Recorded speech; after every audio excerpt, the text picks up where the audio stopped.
Le sommet Afrique-France sur les logiciels libres résonne jusqu'au Togo. Premier jour de cette première édition, dans un contexte de Covid-19, Lomé abrite à travers l'association YouthLead une table ronde par visioconférence en lien avec la France. L'idée est de faire la promotion des logiciels libres, leur utilité et importance dans différents secteurs, l'éducation, entrepreneuriat et autres.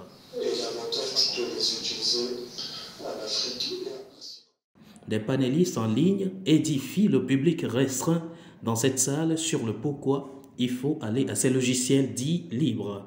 Sur place, l'orateur de cette table ronde évoque les avantages du concept. Les logiciels libres, leur caractère libre leur permet à l'utilisateur de les façonner.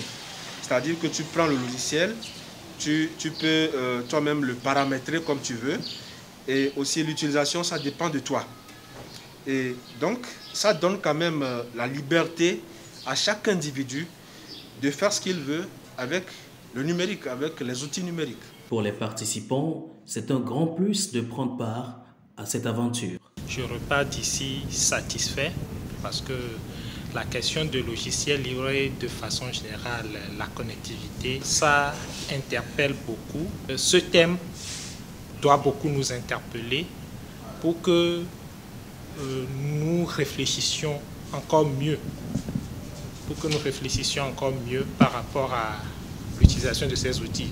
Par exemple, on ne peut pas se permettre d'interdire l'utilisation des téléphones dans les établissements, mais plutôt on devrait créer des modules pour enseigner comment mieux les utiliser, par exemple. J'avoue que c'est avec satisfaction que j'ai suivi cette table ronde aujourd'hui en ce qui concerne les logiciels et particulièrement les logiciels libres. Et c'est un nouveau concept, c'est un nouveau mot pour nous en tant que tel, mais avec les numériques aujourd'hui au 3e millénaire, au 21e siècle, nous ne pouvons pas passer outre ça. Donc cette activité vient bien évidemment à point nommé, et d'ailleurs c'est le Togo qui a abrité cette première édition en présentiel et en distanciel.